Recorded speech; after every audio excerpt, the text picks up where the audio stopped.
ಇದು ಕನ್ನಡದ ಸಿನಿಮಾ ಖ್ಯಾತ ನಾಯಕ ನಟರಾಗಿ ಮತ್ತು ಹೆಸರು ಮಾಡಿದ ಅತಿ ದೊಡ್ಡ ನಾಯಕ ಅಂತ ಕೂಡ ಹೇಳ್ಬೋದು. ಇಂಥ ನಾಯಕ ಇದೀಗ ವಿಧಿವಶರಾಗಿದ್ದಾರೆ ಅನ್ನೋ ಮಾಹಿತಿಗೆ ಬರ್ತಿರುವಂಥದ್ದು. ಇದ್ರ ಬಗ್ಗೆ ಸಂಪೂರ್ಣ ಮಾಹಿತಿ ನಾನು ಕೊಡ್ತೀನಿ. ಅದಕ್ಕೂ ಮುನ್ನ ಚಾನಲ್ ಸಬ್ಸ್ಕ್ರೈಬ್ ಮಾಡ್ಕೊಳ್ಳಿ ಸ್ನೇಹಿತರೆ. ಏನೋ ಕನ್ನಡ ಸಿನಿಮಾ ರಂಗದಲ್ಲಿ ತಮ್ಮದೇ ಆದಂಥ ರೀತಿಯಲ್ಲಿ ಛಾಪನ್ನು ಮೂಡಿಸಿದರು. ಇನ್ನು ದೊಡ್ಡ ಮಟ್ಟಿಗೆ ಕೂಡ ಹೆಸರು ಮಾಡಿದಂಥ ಸುಮಾರು 250 ಸಿನಿಮಾಗಳಲ್ಲಿ ಅಭಿನಯಿಸಿ ವಿಲನ್ ಆಗಿ ನಾಯಕನಾಗಿ ಕೂಡ ಅಭಿನಯಿಸಿದಂಥ ಇವರು ಎಲ್ಲ ದೊಡ್ಡ ದೊಡ್ಡ ನಟರು ಮತ್ತು ನಟಿಯರೊಂದಿಗೆ ನಾಯಕನಾಗಿದ್ದಂಥ ಕಲಾವಿದ ಮತ್ತು ಚಿತ್ರರಂಗಕ್ಕೆ ಇದು ದೊಡ್ಡ ಮಟ್ಟಿಗೆ ಆಘಾತ ಉಂಟಾಗಿರೋಂಥದ್ದು ಇವರ ಸಾವಿನಿಂದಾಗಿ. ಹಾಗೆ ಯಾರಪ್ಪ ಸಾವನ್ನಪ್ಪಿರುವಂಥ ಕನ್ನಡದ ರೆಬಲ್ ಸ್ಟಾರ್ ಅಂಬರೀಷ್ ಅವರು ಅಂತ ಹೇಳ್ಬೋದು. ತೀವ್ರ ಹೃದಯಘಾತವಾಗಿ ಮತ್ತು ವಯಸ್ಸಾದ ಕಾಯಿಲೆ ಕೂಡ ಅವರು ಬಳಲ್ತಿದ್ರು.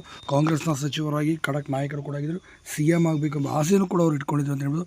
ರೌಡಿ ಮತ್ತು ML ಅಣ್ಣ ಅವರು, ಪೊಲೀಸ್ ಮತ್ತು ದಾದಾ ಹೀಗೆ ಸಾಕಷ್ಟು ಒಳ್ಳೊಳ್ಳೆ ಸಿನಿಮಾಗಳಲ್ಲಿ ಕೂಡ ಅಭಿನಯಿಸಿದಂಥ ಇವರು ರೆಬಲ್ ಸ್ಟಾರ್ ಅಂತಲೇ ಕೂಡ ಹೆಸರು ತೆಗೆದುಕೊಂಡು ನೋಡೋಕೆ ತುಂಬ ಹ್ಯಾಂಡ್ಸಮ್ ಆಗಿದ್ದಂಥ ನಟ ಅಂಬರೀಷ್ ಅವರು.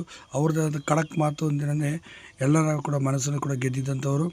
ಕೊಂಡು ಹೋದ ಸಿನಿಮಾನ ಅವ್ರಿಗೆ ದೊಡ್ಡ ಮಟ್ಟಿಗೆ ಬ್ರೇಕನ್ನು ಕೂಡ ತಂದು ಕೊಟ್ಟಿತ್ತು. ವೀರ ಪರಂಪರೆ ಕೂಡ ಒಳ್ಳೆ ಹೆಸರು ಮಾಡೋದು ಕೊಟ್ಟಿತ್ತು.